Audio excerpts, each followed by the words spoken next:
한국에 그 유명한 부흥 강사 목사님의 부흥회가 있었습니다. 그 부흥회를 하는 그 교회에 자체 건물도 있고 제법 큰 교회였고, 그리고 목사님도 목회를 잘 해오신 그런 분이었습니다. 근데 원래 이 부흥회 강사 목사님이 욕도 잘하고 아주 그런 이름 있는 목사님이었거든요. 그 설교 중에 아마 교회에 대한 그런 책망도 하고, 그리고 담임 목사님에 대한 그런 불편한 이야기들을 막 하는 거예요. 그러니까 그 교회에 계시던 어르신들이 부흥 강사님을 대해서 이제 불평을 막 하면서 나중에는 그냥 부흥회를 참석하지 않으시는 거예요. 이게 어느 교회에 대해서 불편한 이야기를 하는 것, 그거 참 쉽지 않은 그런 일이거든요. 오늘 설교 본문처럼 만약에 어떤 목사님이 우리 교회에 설교를 하러 오시면서 이 교회에 문제가 많으니까 이 교회에 좀 이렇게 책망하는 설교를 해야 되겠다 해가지고 제목을 어리석도다 남가주 예수 사랑교회 성도들이여 라는 제목을 딱 가지고 온다 그러면은 우리 마음이 어떻겠어요? 불편하지 않겠습니까? 이 바울은 지난 장에서 이 자신의 사도직과 또 그가 전했던 이 복음이 사람으로부터 온 것이 아니라 예수 그리스도로부터 말미암았다는 것을 강력하게 이렇게 변호를 했습니다. 그런데 갑자기 오늘 보면 3장에서 어리석도다 갈라디아 사람들아 라고 좀 듣기 불편한 그런 이야기를 합니다. 어리석다는 말, 이 말은 좀 생각이 둔하고 느리다라는 그런 뜻으로 이제 사전적인 그런 의미를 가지고 있지만은요, 이 성경에서 이렇게 말하게 될 때에 좀 이제 순화돼서 그렇게 표현을 하기도 합니다. 알지 못하는 사람들, 좀 잘 깨닫지 못하는 사람들이라고 이런 어떤 좀 순화를 한 그런 표현을 쓰기는 하지만은요, 그러나 그럼에도 불구하고 이 성경에서 이런 어리석다라는 이 말을 표현하게 될 때는 반드시 좀 알아야 되고, 상황적으로 보거나 환경적으로 보거나 알 수 있을 만한 그런 충분한 그런 것들이 주어졌음에도 불구하고 이해력이나 지식이나 영적 통찰력이 부족한 사람들에게 하는 그런 사람들을 가르칠 때에 쓰는 그런 단어예요.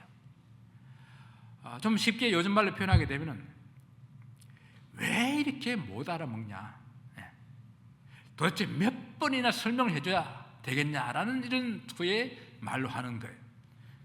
아무리 이제 순화해서 표현한다 하더라도 목회자가 그 교회 성도들에게 어리석도다 이렇게 할 표현을, 그런 호칭은 좀 아닌 것 같지 않습니까? 그럼 도대체 무엇 때문에 어떤 부분이 이토록 갈라디아 이 성도들을 어리석다라고 이렇게 표현할 수 있는 그런 말씀일까요? 오늘 바울이 말하는 이 어리석다라고 하는 이런 표현은 먼저 믿음에 대한 그런 표현입니다. 갈라디아 성도들이 어떤 믿음을 가지고 있었는가, 또 진정한 믿음은 어떤 믿음인가, 한번 그렇게 생각을 해보기를 원합니다. 갈라디아 성도들도 분명히 예수님을 믿는 사람들이었습니다. 그들은 바울로부터 복음을 듣고 믿었습니다. 그런데 그들이 어리석은 믿음을 가지고 있다는 말이 그럼 도대체 무슨 뜻일까요? 바울은 아주 실제적인 그런 표현으로 표현하고 있습니다. 예수 그리스도께서 십자가에 못 박히신 것이 너희 눈 앞에 밝히 보이거늘, 너희 앞에 밝히 보인다라는 이 표현은요, 좀 사전적인 의미로는 이전에 내가 다 기록했다, 너희들 앞에 기록을 했다라는 그런 뜻도 가지고 있고, 또한 장소나 공간적 그런 표현으로 한다고 하면은 내가 너희 눈에 직접 일어난 것을 보는 것처럼 이미 말을 했다라는 그런 뜻을 가지고 있어요. 그러니까 사도 바울이 이미 이전에 다 기록해가지고 보여준 것처럼, 아니면 또한 십자가의 사건이 너희 눈앞에서 일어나는 것처럼 내가 생생하게 아주 밝히 그렇게 보여줬다라는 그런 말입니다.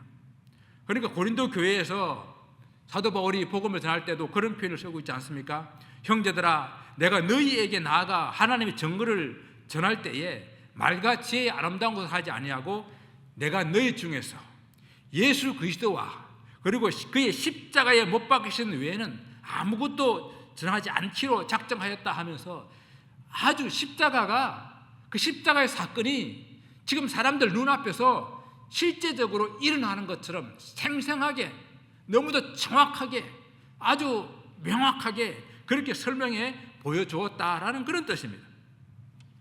그러니까 사도 바울로부터 전해 들었던 이 복음은요, 마치 예수 그리스도의 십자가가 이 갈라디아 교회 성도들 앞에서 실제적으로 행했던 것처럼 생생하고 공개적으로, 그리고 명확하고 분명하게 그렇게 전해지고 있었다라는 것을 강조하는 그런 표현이에요.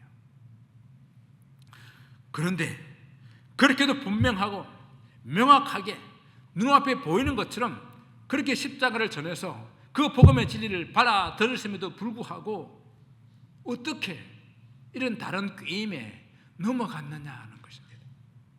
누가 너희를 꾀더냐? 이 사람을 깬다는 이 표현은 마술사가 악한 주술을 걸어가지고 이 사람들을 속일 때 사용하는 그런 단어예요.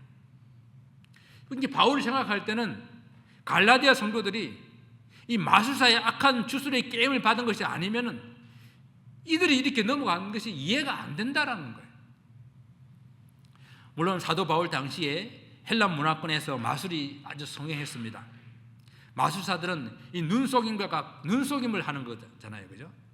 눈속임과 함께 또 심지어는 이 사단의 힘을 이용해가지고 그렇게 사람들을 미혹하는 그런 주술사들이 많이 있었습니다.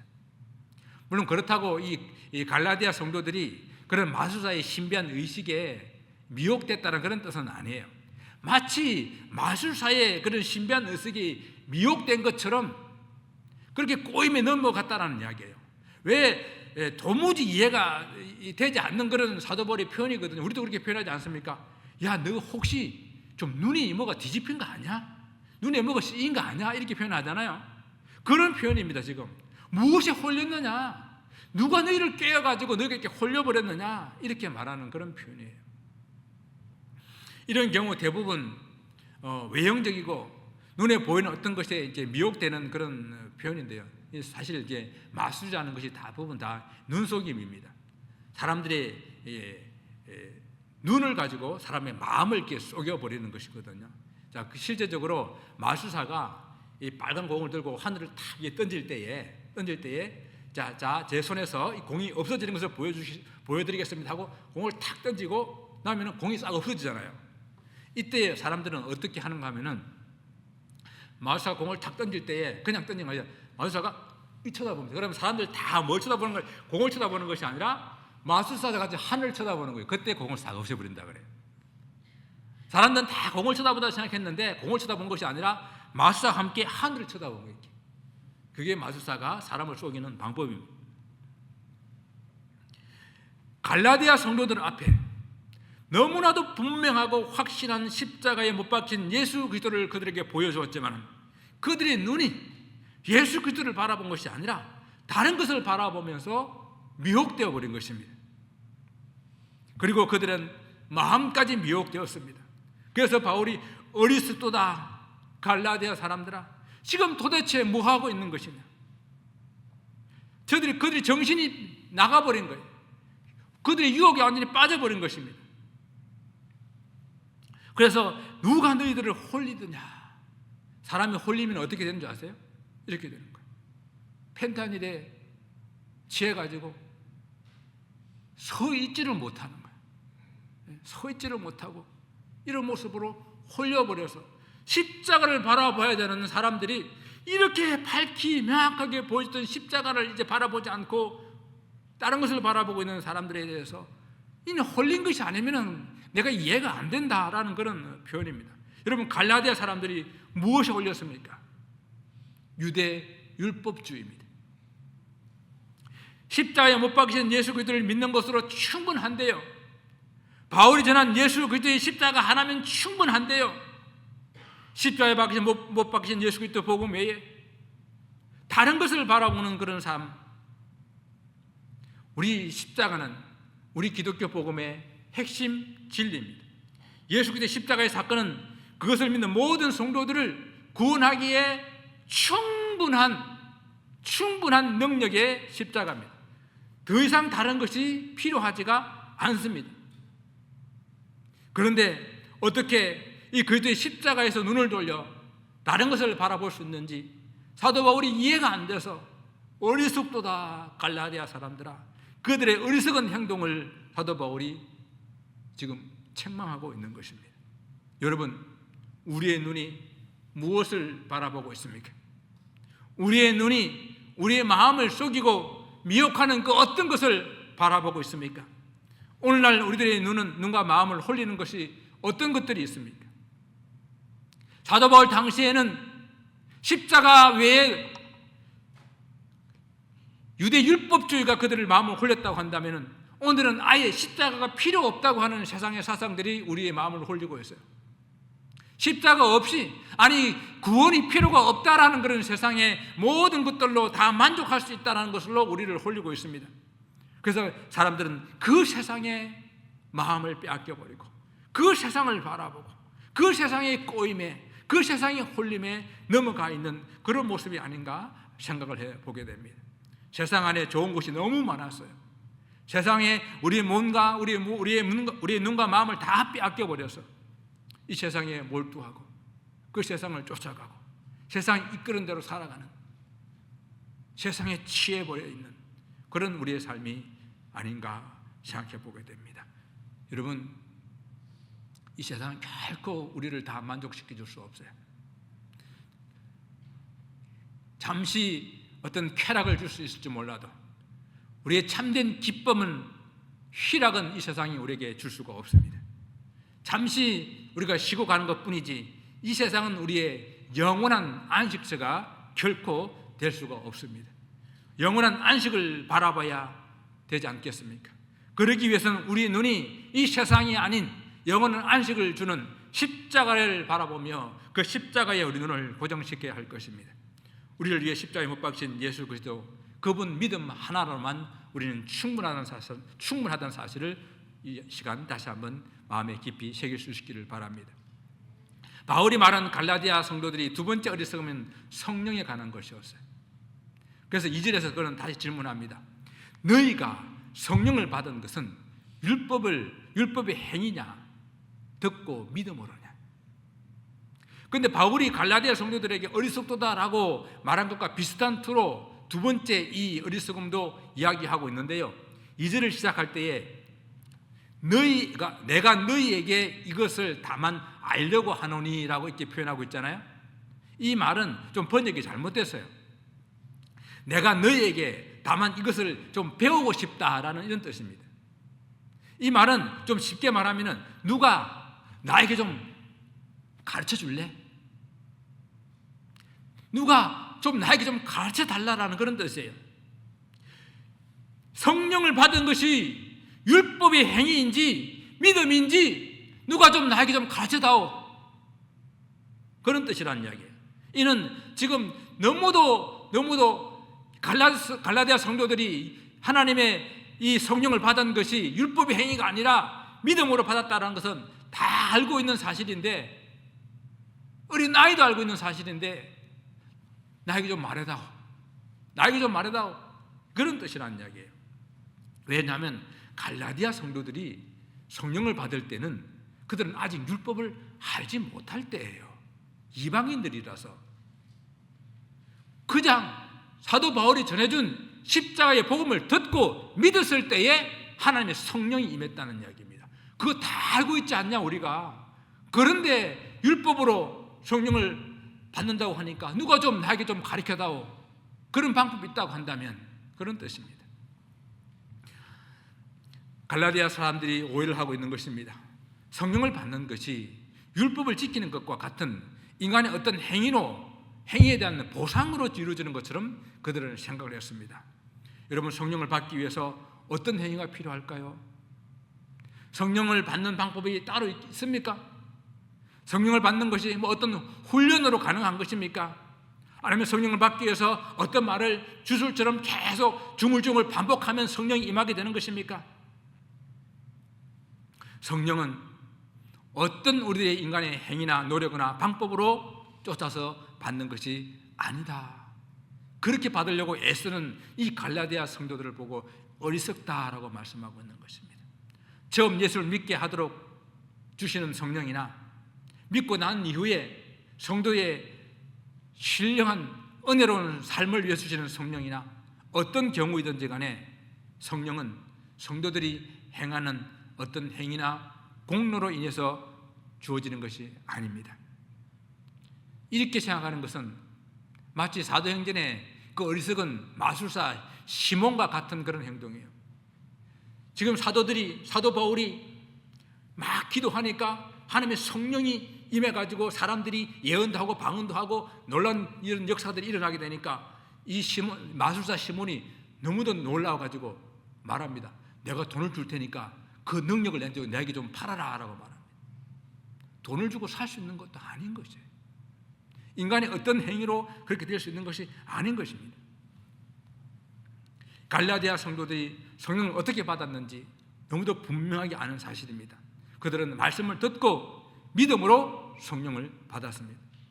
오늘 바울은 믿음으로라는 그 말 앞에 듣고라는 말을 한 가지 더 첨가하고 있는데요. 사도 바울이 예수 그리스도의 십자가에 못 박히신 그 사실을 그들이 눈에 보는 것처럼 아주 생생하게 명확하게 들려주었던 그 복음의 말씀을 그들이 들었을 때에 그 말씀이 마음에 믿어지고 그리고 믿을 때에 성령을 받았다라는 사실입니다. 이처럼 성령을 받는 믿음은 들음에서 나고 그 믿음은 예수 그리스도로 말미암다는 놀라운 이 진리를 다시 한번 선포하고 있는 것입니다. 듣는 것이 첨가되었지만 듣는 것이 첨가됐다 해가지고 성령을 받기 위한 어떤 인간적인 노력이나 행동이 필요하다는 것이 절대 아닙니다. 성령은 하나님의 전적인 은혜요 선물입니다. 선물 주시는 하나님께서 우리에게 좀 기대하고 보는 것이 있다고 한다면, 보시는 것이 있다고 한다면 우리의 마음이죠. 선물을 사모하는 우리의 마음, 그 성령의 은사를 사모하는 우리의 마음,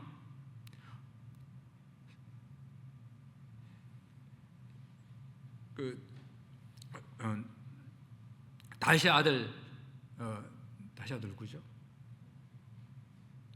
솔로몬이 하나님의 그 은혜를 구할 때 자기의 어떤 부귀 영화를 위해서가 아니라 하나님 어떻게 하면 이 많은 백성들을 하나님 주신 말씀과 하나님 주신 그 은혜로 잘 다스릴 수 있겠습니까? 하나님 주신 지혜가 아니면 안 됩니다 라고 기도했을 때에 하나님께서 그에게 지혜뿐만 아니라 부귀와 영화를 주셨던 것처럼 우리가 하나님 앞에 주신 이 사명을 잘 감당하기 위해서 하나님 앞에 구하는 그 간절한 마음, 그 사모하는 마음, 그 마음을 하나님께서 보시는 것이죠.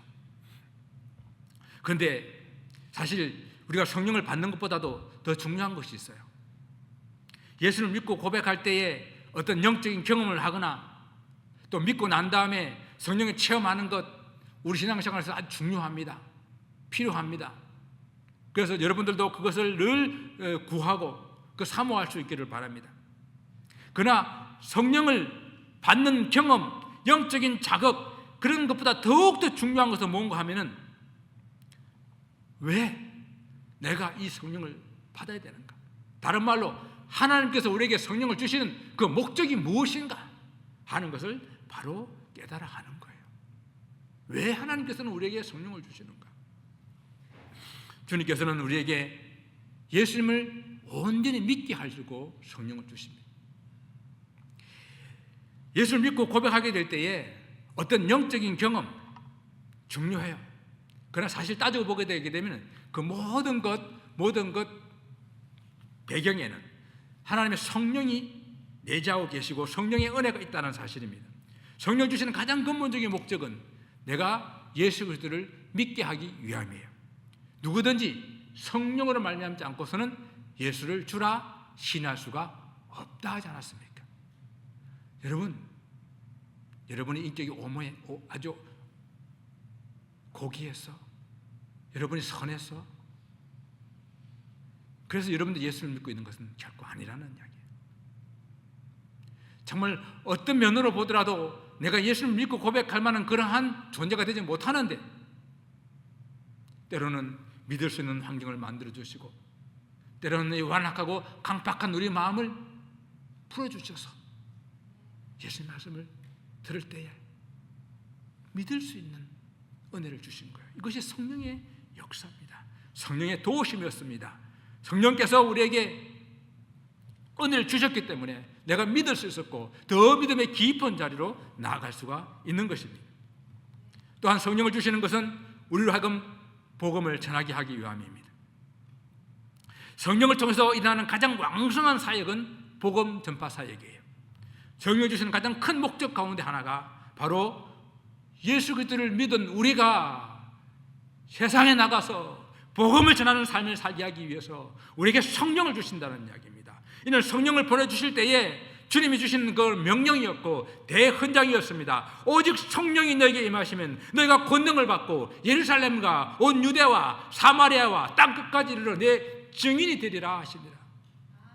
이것이 성령을 주실 때에 주님께 주신 우리에게 주신 지상 명령으로 허락하신 말씀입니다. 세 번째는요, 주님께서 우리에게 이 주의 몸된 교회를 이루게 하시고 그 몸된 교회를 섬기게 또 바르게 세우기 위해서 우리에게 성령을 주셔요. 고린도서 12장을 보게 되면 성령의 은사가 있는데 그 은사는 다 우리에게 주신 직분과 관련된 은사예요. 사람의 몸에 다양한 지체가 있는 것처럼 주님 몸된 교회에도 다양한 그런 지체들이 있다는 것을 말씀하시며 그 지체가 서로 하나가 되고 연합되어서 함께 사역들을 이루어 나가는데 그 사역이 가장 중요한 사역은 주님의 몸된 교회를 세워나가는 것이었습니다. 그래서 성령을 주신 이유는 성도로 하여금 온전하게 하여서 봉사의 일을 하게 하며 그리스도의 몸을 세우게 하려 하심이라고 말씀하고 있습니다. 사랑하는 성도 여러분, 마지막으로 이 성령을 우리에게 주시면서 그들이 갈라디아 사람들이 이해하지 못하고 어리석은 그런 행동에서 가장 큰 어리석음, 가장 불쌍한 어리석음은 바로 뭔가 하면은 성령으로 시작했다가 육체로 마치는 어리석음입니다. 저는 교회 성도들 가운데 가장 어리석은 사람이 이런 사람이 아닌가 생각해요. 성령으로 시작했다가 육체로 마치는 이 표현은요, 성령의 은혜를 따라 믿음의 삶을 시작한 사람들이 그리고 이제 시작하고 난 이후에는 그들의 삶을 좀 더 성숙하고 완성하기 위해서 오늘 본문의 말씀에 따르게 되면 율법을 지키고 할례를 그 구원의 조건으로 받아들여서 그들이 믿을 때에 예수 그리스도를 믿어서 구원 얻었던 것을 까맣게 잊어버리고 그들의 구원의 완성을 이 율법 행하는 것으로 할례 행하는 것으로 받아들이면서 그들이 십자가를 헛되게 만들어버리는 삶을 살아가는 거예요. 그하여 사도 바울은 너희가 성령으로 신앙생활을 시작하였다가 이제는 육체적으로 완전함으로 이르겠다고 생각하니 너무도 어리석구나, 너무도 어리석다라고 이렇게 말하고 있는 것입니다. 물론 어떤 사람들이 이렇게 말하는 사람들이 있어요. 믿음이 시작할 때에 성령으로 믿게 해준 것은 인정해요. 그런데 그 구원을 점점 더 완성하게 나가고 이루어 나가는 데는 자신의 노력과 힘과 능력이 필요하다라고 말하는 사람들이 많이 있어요. 소위 그런 사람들을 자율주의자라고 말합니다. 그들의 설명을 들으면 그럴듯해 보입니다. 그래야지, 사람들이 노력을 해야지, 행동을 해야지. 하지만 이런 주장을 하는 사람들은 마치 하나님께서 천지 만물을 창조하신 후에 그으로는 아무것도 하지 않으시는 그런 하나님으로 말하는 것과 같아요. 그렇지 않지 않습니까? 하나님께서 천지 만물을 창조하신 후에 지금까지도 하나님께서는 섭리하고 계시지 않습니까? 왜요? 하나님은 살아계시기 때문에 우리를 구원하신 이후에도 우리를 계속해서 간섭하시고 우리를 계속해서 인도하시고 우리를 날마다 하나님의 사람으로 살아나갈 수 있도록 도와주시는 성령의 역사가 있어야 된다는 이야기입니다. 믿음으로 구원을 얻어서 성숙한 성도가 되는 그 길도 우리가 율법을 행함으로써가 아니라 날마다 우리를 선하고 바른 길을 인도하시는 성령의 도우심으로 가능하다는 것을 믿으시기 바랍니다. 우리가 비행기를 탑니다. 비행기를 일단 타고 나면은 그 비행기의 모든 것을 맡깁니다. 비행기 안에서 내가 좀 빨리 가려고 내가 날개짓을 푸덕푸덕 거려봐야 비행기가 더 빨리 가는 것도 아니에요. 그렇잖아요. 우리가 이미 고백했듯이 예수 그리스도의 십자가는 우리가 믿고 구원 얻기에 충분한 능력과 권세가 있는 것입니다. 안타깝게도 성령으로 시작했다가 육체를 맞추는 사람들이 있습니다. 구약의 이스라엘 초대왕 사울 같은 사람이에요. 사울의 시작은 성령으로 시작했습니다. 또 그는 순종의 사람이었어요. 성령의 감동으로 선자들과 함께 예언하는 사람이었고, 그가 왕으로 기름 부음 받을 때는 그는 겸손한 모습으로 이렇게 기름을 부음 받았던 그런 사람이었습니다. 그런데 그 마음에 질투와 이기심과 욕심과 이런 것이 들어가게 될 때에 그런 철저하게 육체적인 삶을 살다가 그 인생을 마친 그런 사람입니다. 여러분, 사울을 보면 참 불쌍하다는 생각이 안 듭니까? 이처럼 성령으로 시작했다가 육체로 마치는 인생이 가장 불쌍한 인생이에요. 바울은 갈라디아 성도들이 성령으로 시작했다가 육체로 마치는 이 어리석은 사람들이 될까봐 안타까워하면서 너희들 같이 이렇게도 어리석으냐 너희가 이같이 많은 괴로움을 헛되이 받았느냐, 과연 헛되냐라고 다시 한번 그들의 지난 시간들을 돌이켜보게 합니다. 그들이 예수님을 믿는다고 고백했을 때에 그들의 사회로부터 받았던 많은 어려움들, 환난들, 고통들, 많은 핍박들, 그것들이 헛되게 받았느냐? 그렇게 어렵게 예수를 믿고 그렇게 많은 괴로움을 당했는데 이제 자신을 내세우고 자신의 행동을 자랑하고 율법적인 그런 행동을, 그리고 그 몸에 할례로 말미암아 육체의 흔적을 남기려고 하느냐? 그것을 통해 가지고 구원을 완성하려고 하는 그런 모든 사람들이 얼마나 어리석으냐? 저는 그것들은 그런 것들을 지난 날까지 받아왔던 그런 괴로움과 모든 걸 생각해봐라. 얼마나 어리석은 일이냐? 그것이 정말로 아무런 의미가 없는 일이었더냐라고 이야기하고 있는 것이죠. 그래서 신학자 리델포스가 말하기를 영광스러운 시작에서 비극적인 종말로 끝나는 인생들이 바로 이 육체로 끝나는 인생들이라고 말하고 있습니다. 사랑하는 성도 여러분, 성령으로 시작하여 성령으로 마치는 지혜로운 성도들이 되시기를 바랍니다. 한번 따라하겠습니다. 성령으로 시작하여 육신으로 마치자. 정신줄 넣지 마시고 정신줄 넣으면 이렇게 된다니까요. 자, 다시 따라합니다. 성령으로 시작하여 성령으로 마치자. 예, 바울은 갈라디아 성도들 그 누구도 이 어리석은 삶에 머물지 않고 지혜로운 성도가 되기를 간절히 바라는 마음으로 어리석도다 그렇게 가감하게 때로는 심한 말을 하고 있는 것입니다. 신앙의 시작도 중요하지만요, 정말 중요한 것은 마지막 신앙의 마침입니다. 성령으로 마무리해야 됩니다. 다시 한번 고백합니다. 예수 그리스도의 십자가는 우리가 구원 얻기에 충분합니다. 어떤 율법적인 행위도 어떤 노력도 그곳에는 필요하지 않습니다. 단지 필요한 것은 우리가 예수 그리스도를 믿고 난 이후에 정말 하나님의 사람으로, 믿음의 사람으로 살아가기 위해서 풍성한 그 하나님의 은혜 가운데 맡겨진 사명을 감당하기 위해서 성령의 충만함을 받는 것입니다. 다시 성령 충만함 가운데에 날마다 지혜로운 삶을 살아가기를 주님 이름으로 축원을 드립니다. 기도하겠습니다.